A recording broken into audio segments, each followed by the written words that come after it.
Hello, good morning to all of you my dear student.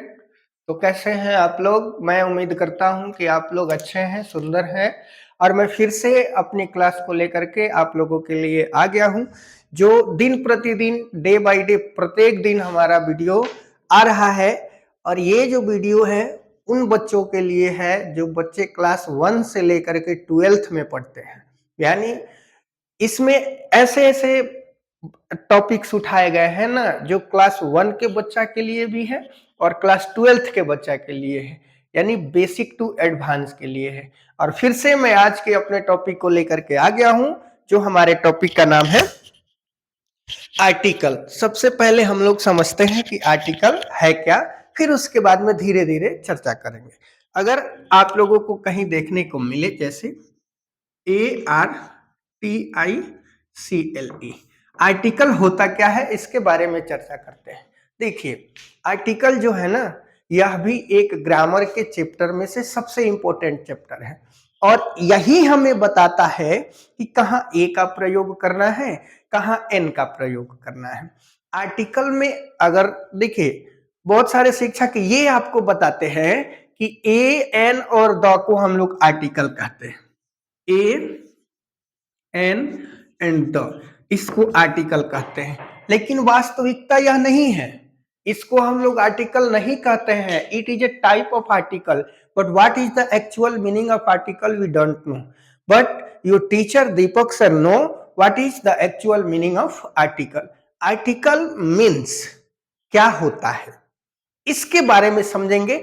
Article का प्रयोग हम लोग सेंटेंस में क्यों करते हैं, रियल में आर्टिकल है क्या। देखिए, कुछ एग्जाम्पल के थ्रू हम आपको क्लियर करके बताएंगे।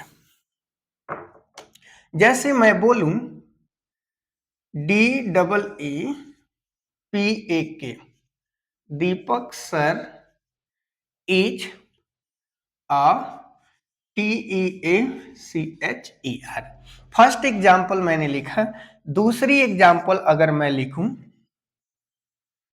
Ram is GOOD good boy. फिर तीसरा एग्जाम्पल अगर मैं लिखूं, DEEPAK, Deepak sir is an honest HONEST teacher TEACHER।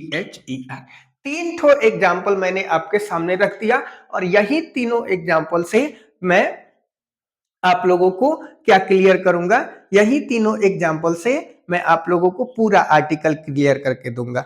बात समझ में आया? चलिए देखिए, फर्स्ट सेंटेंस जो हमारा लिखा हुआ है, इसमें लिखा है Deepak sir is a teacher. इस सेंटेंस में दीपक सर के बारे में चर्चा किया जा रहा है कि दीपक सर क्या है, टीचर है। लेकिन यह ए किसके लिए प्रयोग हुआ है? ए जो है दीपक सर के लिए प्रयोग हुआ है। कितने दीपक सर? एक Deepak sir. I mean that A is use for Deepak sir, and in this sentence या in any sentence, if any words are used to qualify and modify noun and pronoun। मेरे कहने का मतलब हुआ कि यदि कोई भी वर्ड नाउन हो या प्रोनाउन हो, जिसकी विशेषता बताता है, जिसके बारे में हमें बताता है, उसी को हम लोग क्या कहते हैं? उसको हम लोग एडजेक्टिव कहते हैं। तो दीपक सर कितने टीचर हैं? तो एक टीचर हैं। ए का प्रयोग दीपक सर के लिए हुआ है। हम इस ए को क्या कह सकते हैं? एडजेक्टिव कह सकते हैं। ये सब कोई ना बततवा, ये सब किसी के बस के बात नहीं है बुआ। या वही शिक्षक बता सकते हैं जो ग्रामर को पढ़ के पढ़ाता है। और एक महान शिक्षक वही होता है जो पहले पढ़े फिर आपको पढ़ाए, रटा रटाया हुआ नहीं।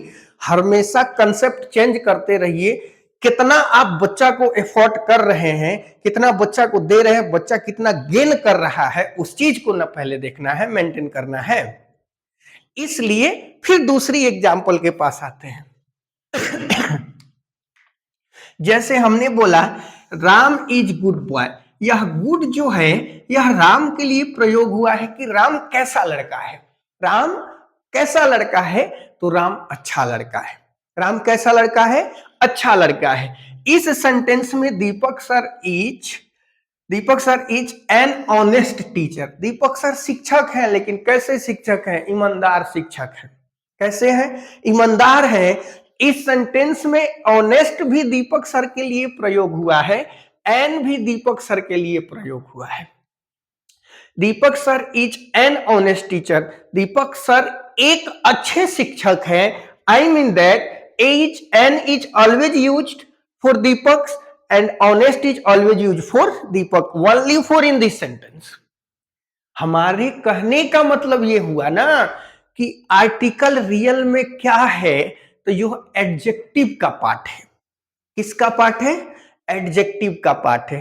ए एन और द को आर्टिकल नहीं कहते हैं, यह टाइप ऑफ आर्टिकल है। इस बात को यहां से निकाल दो, भेजा से इस बात को निकाल देना है। कंसेप्ट क्लियर कब होगा? जब शिक्षक को जानकारी होगा तब। चलिए फिर मैं आपको लेकर के चलता हूं। देखिए, मैंने कहा कि आर्टिकल क्या है? ARTICLE। आप कहेंगे article is nothing. ARTICLE, article is NOTHING। Article is nothing but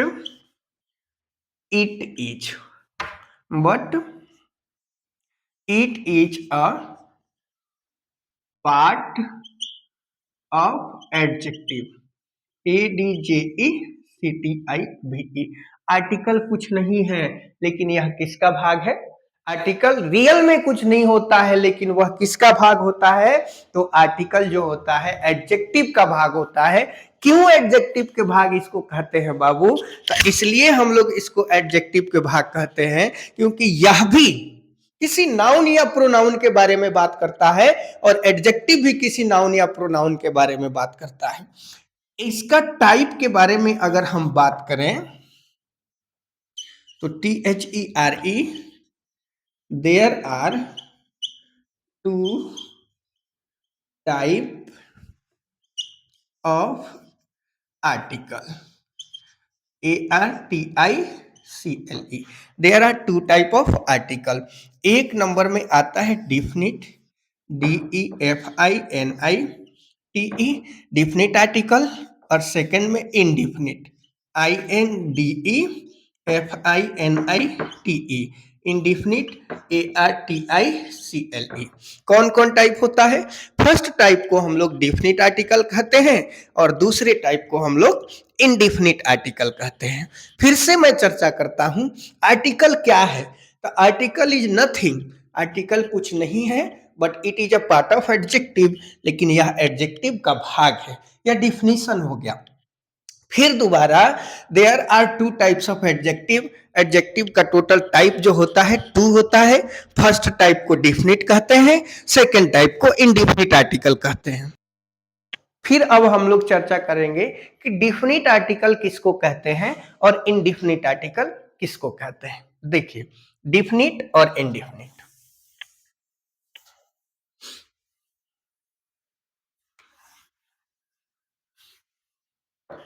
पहले आते हैं इनडिफिनिट पे, INDEFINITE। इनडिफिनिट पे तो ए को और एन को indefinite, INDEFINITE, indefinite, ARTICLE। Indefinite article हो गया। डिफिनिट आर्टिकल किसको बोलते हैं? DEFINITE, definite. डिफिनिट केवल the is called, DEFINITE,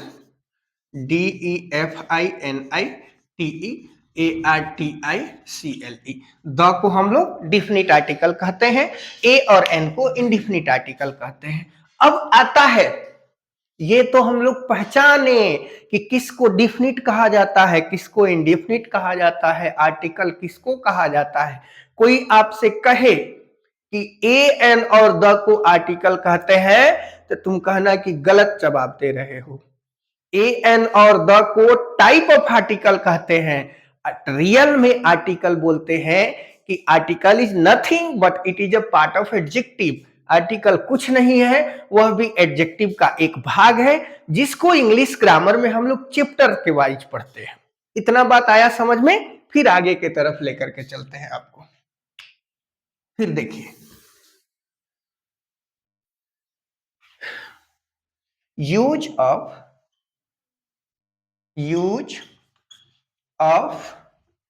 indefinite, INDEFINITE, use of indefinite article. A और एन का प्रयोग कहां कहां करते हैं? तो इसमें है ना बाबू, कुछ साउंड्स जो होते हैं प्रोनाउंस करते हैं, उस पे विशेष हम लोगों को ध्यान देना है।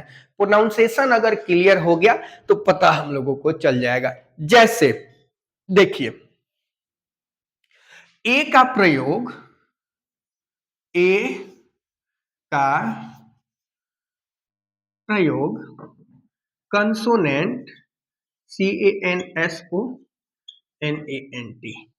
कंसोनेंट साउंड के पहले, कंसोनेंट साउंड के पहले होता है। और एन का प्रयोग, एन का प्रयोग भावेल, VOWEL भावेल साउंड के पहले होता है। भावेल साउंड के पहले होता है। अब कंसोनेंट साउंड क्या है और भावेल साउंड क्या है?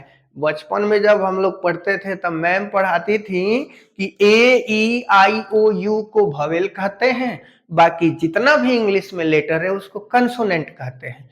तो उस समय हम लोग बच्चा थे, इतना ही समझने के लायक थे, लेकिन अभी बच्चा नहीं ना है, अभी खुद तुम लोग छोड़ो, आगे चलो। मैं अब आते हैं कंसोनेंट साउंड और भावेल साउंड किसको बोला जाता है। देखिए, कंसोनेंट साउंड और भावेल साउंड उसको बोला जाता है कि जब हम